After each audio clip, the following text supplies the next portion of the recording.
Okay, welcome to OVBC 2020. We're very fortunate today to be joined by Dr. Lor Randall, now the chairman at UC Davis. Thank you so much for a little bit of your time. Just had a fantastic talk on the role of value in orthopedic oncology. Give us a little bit of insight on kind of where you start thinking about that in your clinical practice.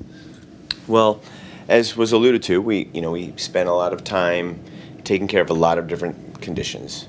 And we take care of children all the way up to adults, and we deal with lots of different conditions where disease focus, as I was saying before, disease focus opposed to demographic or anatomy focused. And so we take that simple aspects of the value equation. The numerator is basically patient-reported outcomes and patient satisfaction.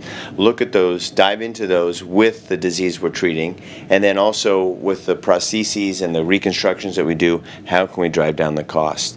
One thing that I'm not talking about at this meeting, but I think is important, is we're critically looking at the use of CT scans and surveillance for lung metastases in patients with sarcoma. Sarcoma's most frequent site of metastasis is the lung, and we're looking at how we can maybe potentially certainly get chest CTs without IV contrast, or potentially even use chest radiographs to screen these patients. Fantastic, very interesting. Your talk that you gave this morning or this afternoon was great. Focused on kind of thinking about tailoring reconstructions, or at least being aware of some of the costs and the effects. When you're dealing with the patient, how do you go about making that decision? Give us some insight into your kind of thought process. Sure. Well, in that domain, which is, again, children, we do a lot of listening. We invariably have to schedule these for the end of clinic. Sure. Otherwise, our Press Ganey scores go down for all the wait time, right? And it's a process. Without getting into it in too much detail, these families are going through a lot. Right. Their loved one, their young, right, has been diagnosed with cancer. The first thing is their life, right? And then they start to think about the other consequences. And so you do a quick flyby, if you will, of all of the things. We're going to get the tumor out. We're going to do what we can to maximize function. We can do fancy technologies. We're going to do some more simple things. Just warm up the idea. The internet is really accessible. Obviously, these families sometimes come into the first interview, or first meeting, I should say, having already scoured the internet for things. Rotationplasty, which is what I spoke about before. I'm hearing more and more on the first engagement with the family about rotationplasty from them. I'm not having to introduce them. 10 years ago, I'd have to couch it in the concept of, I'm going to talk about something that's pretty startling here. Just keep your mind open. We'll revisit it in detail the next time. But now, before I get to the comment startling, the mom and dad will pipe in. You're talking about rotationplasty, aren't you? But anyway, to your point, there's no one way to do it. We have to do a lot of listening about their expectations, and that'll tie in obviously then to their satisfaction, and as well as their PROs. Yeah, fantastic. So, to me, I hear in some ways kind of what I would call some shared decision making, and that kind of, it's prolonged and it's much different in your setting than it would be, say, for a hip replacement. But talk a little bit about, how does we talk about stakeholders in the sense of, it's payers or it's patients and it's physicians, but when you're dealing with a family of a young person and they have this diagnosis, it's complex. How do you talk about providing value to the family members, the patient, kind of the whole ecosystem versus just, it's much simpler when it's like, you need a hip replacement? So again, for the value part of this, I just focus on the shared decision making in the domain of what is little Johnny or Jane want to do with his or her next 5 years, and what do they want to do? What's the vision long term? Because those matter when we're dealing with these interventions in children that are hopefully going to survive their disease.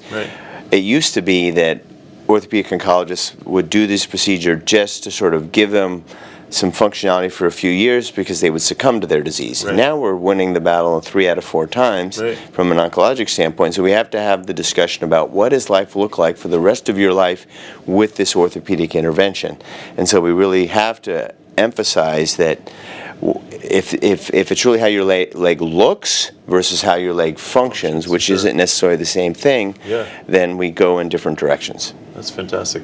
As a leader of an academic institution, How is your department as a whole kind of starting to think about value? And I'm sure you guys have done a lot of things, but just as an example, maybe over the last 10 years, where do you think the biggest changes have happened?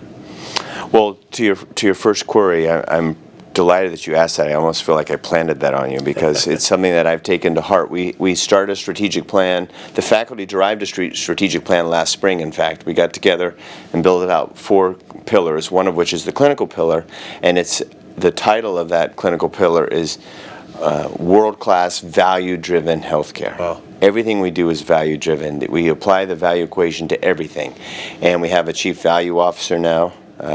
You probably know Phil Walensky. Yeah. He's was the trauma chief. He was right. looking for another leadership position. I thought this is great because he's done hip fracture work and value.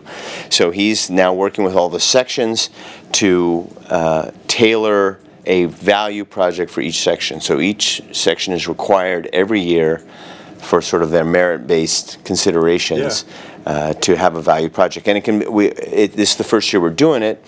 And we keep it very loose. We say, look, here's the value equation.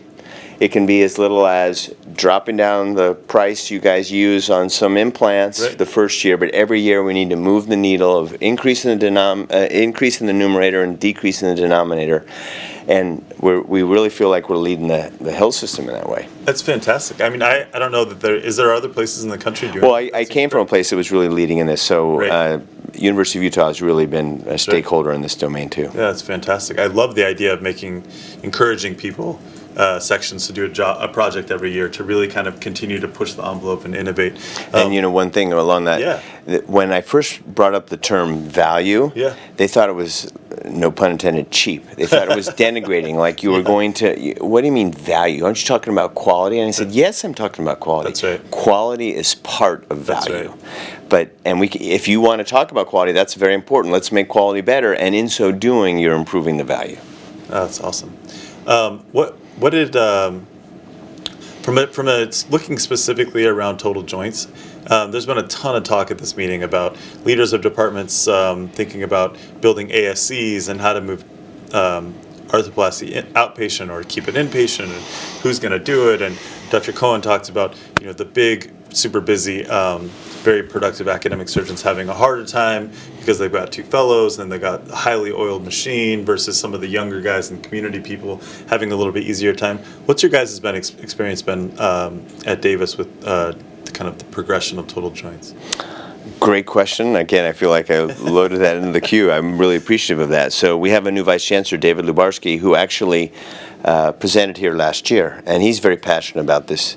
And I came in to a medical center that's world-class in trauma, but also world-class in other aspects of orthopedics. But they were literally and figuratively bumping into each other, still are, in the sense that we've got one really great hospital, but we've got a trauma mission, and sometimes it encumbers the scheduled cases. So we're working through that, and Dr. Lubarsky approached me about ambulatory surgery and trying to facilitate our same-day surgery center, which is in a 23-hour facility right now. And we are about to go live, actually, hopefully April 1, or April 2, not April Fool's Day, with an ambulatory program. And so our 3 arthroplasty surgeons, who are terrific, have been working. We meet weekly at 7 a.m. With our section chief and the whole healthcare system to work on how, for the first 3 months, we're going to do ambulatory arthroplasty in the hospital, which is, you can imagine we could spend an hour talking about that. Question. But then we're going to transition that to our same-day surgery center. And ultimately, we're going to build an ambulatory surgery center to facilitate that. But I think if I'm so fortunate to come back and do this again next year, we'll have to close the loop on how we're doing on that front. Fantastic. Well, thank you so much for a little bit of your time. We're here at OVBC 2020, and for everybody considering it, it's a fantastic meeting, and you get to hang out with people like this and open your mind. Truly a privilege. Thanks so much. Thank you.